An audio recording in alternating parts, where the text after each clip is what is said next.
If you haven't heard, Bravo is changing some things up, and it has all these housewives on high alert. So you know what? Kenya said this episode, I think I want to have some cookies with my tea. Hey,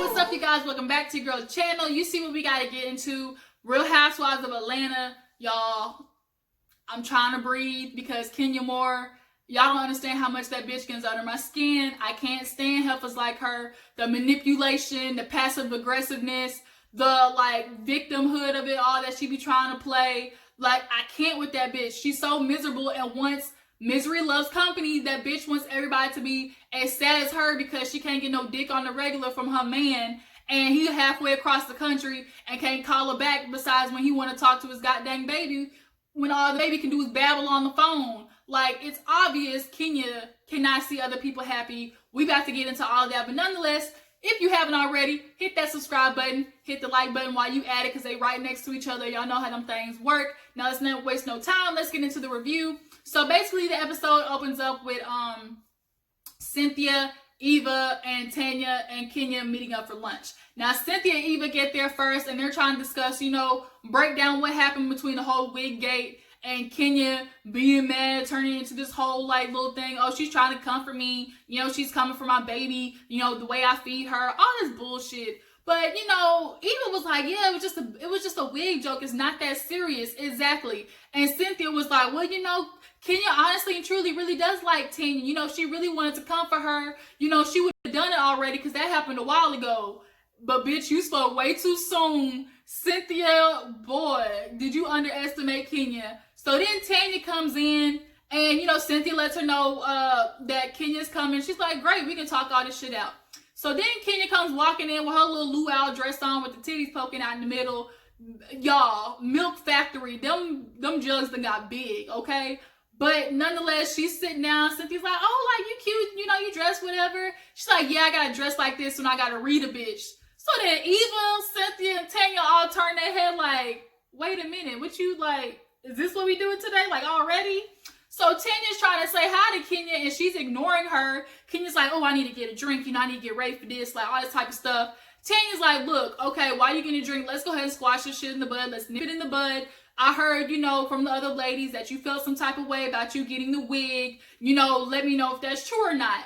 And immediately Kenya started going for the jugular, like, bitch, that was effed up. You really tried to embarrass me. I thought I could trust you bringing something back to me. I've asked you multiple times to get it. And, that's not how it was brought up to me. And she was like, how dare you do something like that? Because at the end of the day, I'm a walking billboard. I made millions with, these two hands. I don't know how you got your money, but I did it on my own, what you got from your boyfriend or not. But what you're trying to do is you're trying to, affect my money, and that affects, how I feed my child. And it's like, wait a minute, Kenya. Are you really about to try and put 20 on 10 about, we all know Tanya was not trying to sit there and quote unquote take food out of your child's mouth. Like, miss me with that BS. Kenya, this is the shit I be talking about. You want to turn this into a whole manipulative situation so you can justify the reason why you decide to bring that ugly ass cookie lady who you try to claim is all that in a bag of chips, but really ain't. The bitch looked like a knockoff Zoe Saldana. Like, so you were just doing the most, and you tried to, self-justify what you did. So then it's like, how dare you do that to me? Tanya's like, well, did you get the wig? Like, you got the wig, right? And she couldn't say nothing. She tried to turn into like, you were coming for our business. How dare you do that? Trying to see women, support each other and survive or thrive or whatever. So then Tanya had to bring up, well, didn't you come with big billboards and edge control and a whole band to Marlo's event? Because, like, bitch, you're being hypocritical. I ain't gonna talk about, oh, Tanya trying to come for your business when, women should be thriving and stuff, and then you do that shit to Marlo. Like, bitch, you a hypocrite. But then she didn't want to say nothing about that. She tried to change something. This ain't about Marlo. This ain't about Marlo. What this is about, how you try to put this whole cookie lady situation on me. But Cynthia ain't talking about how she knew about it and invited her to the wine cellar opening. So now, hold up, wait a minute. Like, we all turning our heads like, well, damn, Cynthia, like, did you do that shady shit? Because in that episode, we didn't see the cookie lady. But when we see the flashback, Cynthia showing up was introducing her to everybody and talking about, oh, she's next door. And Cynthia's like, wait a minute, you ain't gonna do that to me. And bitch, Tanya's like, damn, she threw you under the bus. Not Tanya, she threw her under the bus, the train, the subway, the Empire State Building. Like, Kenya tried to chunk that bitch all the way under there. Drive over, reverse, come back, and then drive over her again. But Cynthia's like, don't try to make it seem like I was doing it to be spiteful, all that type of shit. I wasn't trying to be messy. Cynthia, let's keep it real. You invited her, A, because I do think you invited her because she was next door. Y'all probably ran across each other. Sure. But B, you absolutely invited her because you knew there was a chance that there was going to be a TV gold moment. And if her and Tanya or Kenya poked at it hard enough, there was going to be, a good TV moment at your event. And that was going to, be a good channel episode for you. So I'm not going to sit there and not, ignore the obvious that's in front of you. I'm not going to sit there and be blatantly stupid to the fact that that was some shady shit. So then, Tanya and Kenya are just sitting there arguing back and forth because she's like, you want to sit there and bring up all this information, coming from my husband. She's like, bitch, I don't care about you. I don't know nothing about you. I'm just telling you what I was heard. And so in the midst of that, dun, dun, dun, the damn cookie lady comes walking in looking like Little Debbie from across the street. And Tanya's like, oh my God, really? Okay, this is the arrangement we doing. All right. So then she sits down, tries to be all nice and stuff and introduces herself. And immediately Eva's like, okay, like, what do you got to say? Explain some stuff. So she's like, hi, I'm Chanel, whatever her name is. And she's like, I want to tell you, like, me and Paul, we met at Chops. And Tanya already knew about this stuff already because in the past we saw on Watch What Happened Live, I guess Paul had already explained to her what happened about, I guess the girl gave him her number and he threw it away. But nonetheless, Tanya knows about the whole Chop situation and them talking and stuff. But the way the girl explained it to Cynthia and Kenya in the beginning and the way she's talking about it now is kind of off. Like, it's a little sketchy because she went from, oh, he was trying to get me all flirty to at the table with Tanya. She was like, oh, well, he was waving to get my attention. And I went to the bathroom. He followed me. And, we talked and talked and talked. But then, like, we just fell out of interest. We weren't really, it was just off. And we weren't really talking like that, but he did when we sit down with him and have, dinner or whatever. So Tanya's like, bitch, that's it? And she's like, wait a minute, like, wait a second, girl. Like, what's all this negative heat for?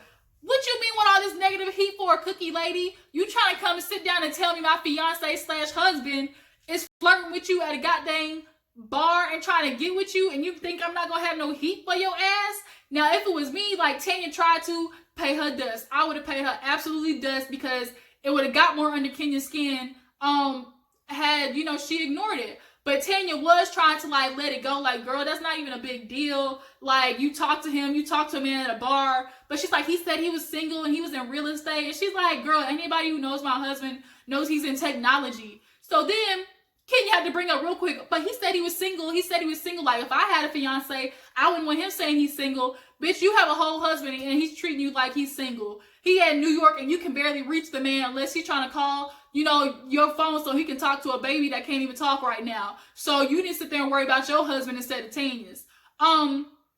So because there really was no real legitimate stuff to it, the cookie lady opens her little box. Everybody's riding her little, invade her little box for some cookies. And Tanya's looking at these bitches like, I know y'all really ain't enjoying this lady's cookies on the back of my pain. Eva made me laugh because she's like, girl, yeah, that cookie lady was shady as hell, but the bitch can make some cookies. So then the cookie lady walk out with Kenya, and we see them like real conversating-ish, like laughing, hee. She's like, girl, but the Shania girl talking about, oh, I can't help it that I'm gorgeous and that your man, saw how beautiful I was in the club. That's not my problem. Girl, Kenya absolutely blew your head up because you are not that cute. Like, you sitting here trying to think that you Target or Target or something like that. But honestly, you Family Dollar. Like, you came in, walking in with some, like, clothes from Ross or TJ Maxx or Burlington. Like, you wasn't nothing special. You light-skinned with good hair, so I think that's why you think you all that in a bag of chips. But Kenya's like, girl, we should hang out sometime, but not with my man, because they're like, you too pretty. Like, Kenya's really trying to be messy here. She wants to bring this girl onto the show or have a new spice, a new addition, because Bravo is doing some real mix-ups. They're cleaning house. And I think Kenya knew if she got a new woman to come out like that, it'll be good TV for next season, especially with Tanya. So moving right along. All right, y'all, let's move on to Portia and Dennis because they need another goddamn therapy session because obviously shit is not good between them. So she walks into the therapist's office and, the therapist see the ring and she's like, oh, like you're re-engaged? She's like, yeah, he showed me he's really working on it. He apologized to my mom and sister. He took accountability. I can really appreciate that. And did y'all see that look on the therapist's face was like, oh, like congratulations. But in the back of her head, she was like, you dumb bitch. Like, didn't I see you last week and you said this man cheated on you because you have postpartum depression? Like, but she kept it cute. She kept it professional. She was there to do her job. But you could obviously tell what she was thinking. But nonetheless, we get into how Portia still can't trust Dennis. We obviously know she can't because recently the pictures leaked of him being out 4 a.m. with 3 different chicks, having a good old fancy time. And so, obviously, this is pre-recorded, before that, but she's saying, during the day, we're good, and, I have no problems, but at night, when it's time to lay down, she's like, I just can't do it because I'm constantly thinking about how dare he, lay his body, like, next to somebody else's, like, he's the only man I trusted, and he's the only one I've been cheated on. And so she's like, I gave him my undivided love, my whole heart, and I don't know if he understands how much I really love him. And Portia, this is why you can't rush into relationships, why you should have listened to everybody and the big ass red flags waving in front of you. This man is a dog. Honestly, you saw what he could do for you. I think a big thing for Portia and what she thinks a good man is providing. And because it was such a non-factor that he could provide so much, that's what she, fell in love with. And she just subsequently fell in love with the rest of his old ugly ass because, he was doing so much. She falls in love with what a man can do for her instead of what a man can, build in a future for her. So, he came to Canada and did that whole shindig and re-proposed and said how he hurt her and all this blah blah. So she fell in love with that because she's like, oh, these big, grand gestures and stuff, that shows how he loves me. But that's not love, Portia. Gestures are not love. And you would know that if you just not rushed to that shit with Dennis. But then the kicker was, Dennis killed me talking about, oh, it's always been about me, Dennis. Portia needs work too. She's constantly trying to grind me. And it's like the only reason Portia's in this therapy session is because your ugly ass in the first place, Dennis. Portia is working on herself, but the things that she has to work on are internal. The things that you have to work on are keeping your peen in your pants and not dicking down all freaking girls at the hot dog place because you wouldn't feel like, oh, my wife is moody, my fiancé is moody right now and I can't deal with it. Like, she can't trust you. And then you want to be mad because, oh, she's constantly badgering you. Like, Portia admitted, like, she's like, I'll question him and I'll constantly ask him what he's doing and stuff like that. But Dennis, that's what you're going to have to put up with because you cheated on this woman. You broke her trust. And until, she gains that back in you, if you're going to decide you want to move on with this woman, you're going to have to accept, the consequences of your actions. And that is, the bitch is constantly going to question you when you go out because obviously, from what we see recently, she still can't trust your ass. Instead of her having to question you and badger you, how about you ahead of time be like, man, Portia, I'm going to go out tonight. I'm going to go out to eat at 6. I'm going to hang out with the guys probably till like 8 or 9. I'll be home right after that. And I'll make sure to text you and keep up with you. How about you do that so then she doesn't have to do all that extraness? But no, I think Dennis is sorry that he got caught, but I ain't think he's sorry that he cheated. Hell no. Obviously not. But Portia, you rebuilding this whole relationship, the one that you obviously rushed into because you didn't want to see the fact that the nigga was handing out Rolexes like they were Willy Wonka tickets and, was getting bitches tattooed on his back like he's a chalkboard. Like, you didn't want to see all that as a red flag. And especially Candy trying to warn you, but I'm being in love. And now look where you at, right back in their damn therapy session. I bet that bill high as hell.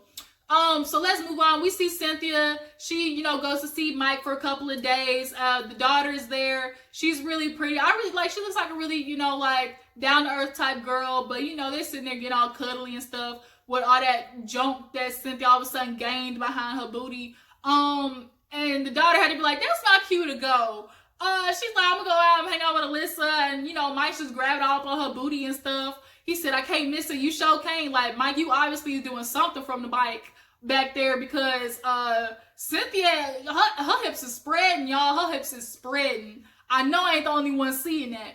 But she did sit down and talk to him, explain to him what all happened with Kenya, how she got thrown up the bus, and he's like, the time lapse, he's like, oh my God, like, you bitch need a juice box and like some candy because y'all act like children. But after all that whole conversation, the only thing that was on his mind was digging a little something, putting his hand in the cookie jar, no pun intended, you know, for Cynthia.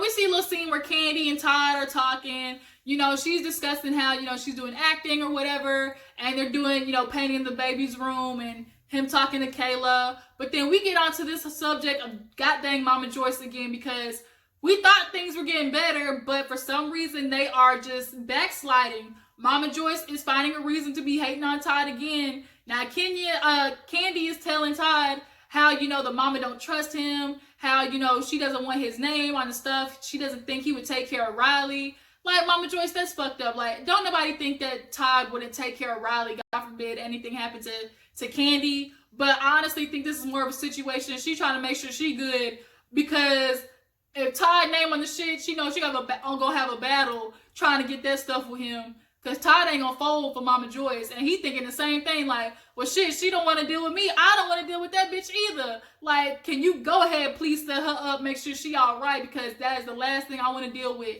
is her negative ass. Like, I'm not understanding why Mama Joyce is still hating on Todd so much. Like, they've been very successful together. OG's fine. Like, you can see, obviously, see that Todd isn't just some moocher that you constantly want to claim that he is. Like, if anybody's mooching is you. I mean, I get, you know, you have a successful child that can, you know, be fortunate enough to take care of you. But Mama Joyce, like, let's keep it real. Do you have an occupation? I mean, I guess you're at the retirement age, but bitch, you can still do something, have some type of hobby. Do you even go to OLG and, like, you know, check up on it or anything? But that's neither here nor there. That's that little segment. So then we see Mark Daly and Kenya, you know, checking out Cynthia's wine cellar for some little charity event. And it just goes to show, like, the type of, you know, inconsideration Mark be having for Kenya. She was trying to talk and shit. He's telling my girl, I'm in the zone. You know, I'm trying to think about it. You know, tables go here. And Kenya's trying to give him advice. He don't want to hear it. So then, you know, nonetheless, they didn't pick Cynthia's stuff. Like, Kenya, you really fucked up with Mark. Like, that nigga don't want you. He accidentally got you pregnant. And, you know, he appreciates the baby. But at the end of the day, that man he's not it for you. He is not. The man is a narcissist. He has an ego. He got a pride. I mean, y'all both one and the same, which is why y'all got dang butt heads all the time. But you need to find a new man immediately, because this is about to go downhill and burn up real fast. So then at the end of the episode, we see Cynthia and Mike, you know, they have some friends over, but we see Mike's friends all got titties and ass and a vagina. Like, he got nothing but female friends. And then he went to talk about, oh, I ain't got male friends. Like, it needs to be genuine. It needs to be organic. And it's like, why can't you organically, like, how have you not organically become friends with men when you work in a male-dominated industry? Like, I think Mike likes to be the center of attention of females. He likes, you know, knowing that he's like that hot guy. And, you know, females are very protective. Oh, they're just my sister. You know, it's whatever. And I get it. You can be friends with the opposite sex. Like, I've always constantly been that girl who's been cool with the guys, tend to be or have more guy friends. I've always been a tomboy most of my life. So I'm sure that attests to most of it. I played sports all the time. So just by default, I hung out with a lot of guys and we're friends with them.